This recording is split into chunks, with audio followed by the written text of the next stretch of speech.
Alors, la conférence des responsables de culte en France a remis un plaidoyer commun signé par l'ensemble des responsables religieux au président de la République française au moment de l'ouverture de la COP28. Pour nous, c'était très important de faire une démarche commune parce que l'enjeu est en fait l'urgence climatique est un enjeu collectif et commun et qu'il est important que les cultes mènent une action commune, ne jouent pas un plaidoyer l'un contre l'autre. Chaque fois que l'action commune est possible, il nous faut emprunter ces voies. Nous vivons dans une époque actuellement où, en Europe et en France, des voix s'élèvent pour questionner les efforts qui sont faits en Europe et en France, en identifiant aussi un risque d'être pénalisé sur le plan économique parce que d'autres États ou d'autres pays sont moins ambitieux ou produisent moins d'efforts. Et pour nous, c'était important de soutenir la volonté de la France et la volonté européenne d'être exemplaire et d'aller de l'avant, quitte à trouver des mécanismes pour ne pas être pénalisés économiquement, mais l'urgence s'impose à tous. Les traditions religieuses et les traditions spirituelles sont marquées par une réflexion sur l'homme, l'humain, sa place, et peut-être sa juste place vis-à-vis d'une transcendance. Ce qui leur permet de réfléchir en fait à ce qui constitue l'essentiel de l'existence et d'une vie. Et à ce titre-là, elles peuvent porter un message pour, j'allais dire, convertir nos existences à une façon de vivre plus respectueuse d'un environnement, d'un cadre de vie, afin de pouvoir le transmettre aux générations futures.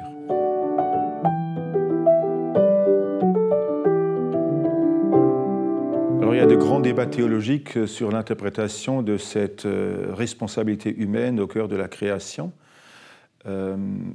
La croissance est en fait quelque chose qui n'est pas juste disons, une vocation exprimée dans le récit de la création, elle est aussi au cœur de la pensée économique. Et on a d'énormes débats pour savoir si finalement une croissance est possible, quand bien même cette croissance serait beaucoup plus respectueuse et beaucoup plus durable. Je crois que ces textes de la création, elles nous disent un double message, les récits de la Genèse. Un, c'est qu'elles nous écrivent le récit d'une communauté de destin, où tout le vivant est lié. C'est un peu ce qui est au cœur de Laudato Si, de cette lettre du pape, où il disait que tout était lié et que personne ne sera sauvé si toute l'espèce humaine ou tout le créé n'est pas sauvé. Et ces textes sont aussi des textes qui nous disent la liberté de l'homme et sa responsabilité. Et c'est peut-être pour moi les accents principaux de ces textes qu'il vaut la peine de méditer et de faire sien.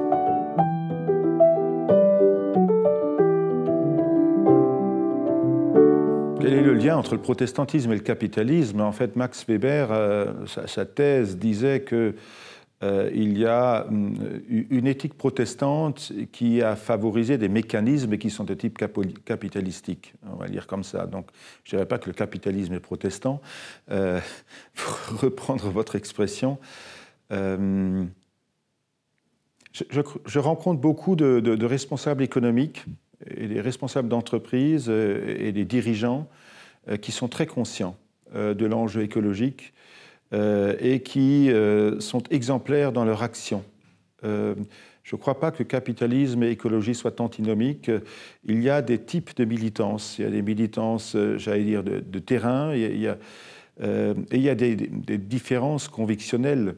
On voit qu'il y a des gens qui croient encore dans une technologie qui pourrait nous sauver, j'allais dire, de l'évolution qui est en cours.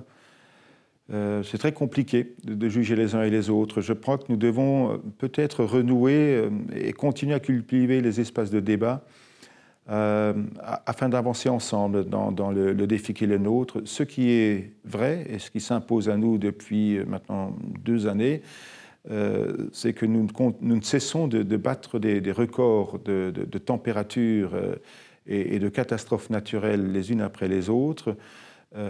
Et que cette urgence climatique s'impose aujourd'hui dans tous les agendas et qu'il s'agit de la prendre au sérieux. Au cœur de la question écologique, il y a aussi la question de la justice.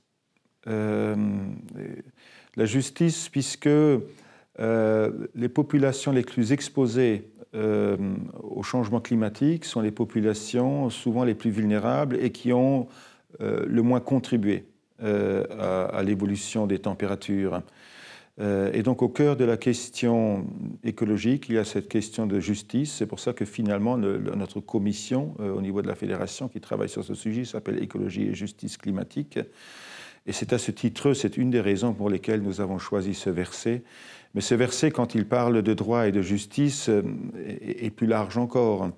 Nous vivons un contexte de guerre qui semble se normaliser. On en a quand même plusieurs fronts de guerre actuellement sur la planète. Et au moment où les armes sévissent, il est important de rappeler le droit et la justice comme condition première pour une paix possible.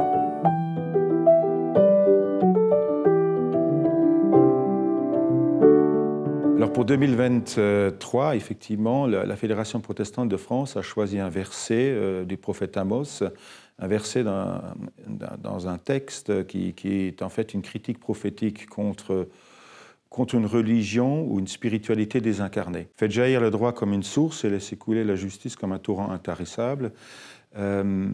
Derrière cette question de droit et de justice, il n'y a pas simplement la question de la justice climatique, il y avait aussi le contexte de guerre en Ukraine, où droit et justice sont pour nous des critères essentiels pour travailler à une perspective d'une possible paix. Alors comment les chrétiens peuvent agir pour soutenir la justice climatique ? Un des premiers mécanismes d'action, c'est de porter ce sujet dans la prière. Un deuxième mécanisme d'action, c'est soi-même de chercher à mener une vie la plus juste possible au regard des enjeux qui sont les nôtres collectivement. Troisièmement, c'est d'être responsable et acteur de cette conscience en parlant autour de soi, parce que c'est finalement une conscience collective qui se construit à partir de la base, qui donnera des orientations politiques. Le sujet écologique est un des enjeux des élections depuis 2017-18. En tout cas, sur les élections européennes, c'était un sujet majeur. Je présume que pour les élections à venir, au mois de juin 2024, ce sera encore une fois un sujet important qui sera déterminant, enfin en tout cas un sujet majeur des élections européennes. En parler, c'est très très important pour construire une conscience collective et que cette conscience se traduise aussi dans les urnes.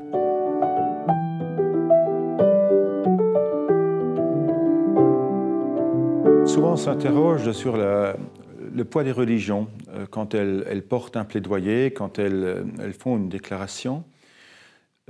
Pour répondre à cela, j'utilise une expérience très très concrète.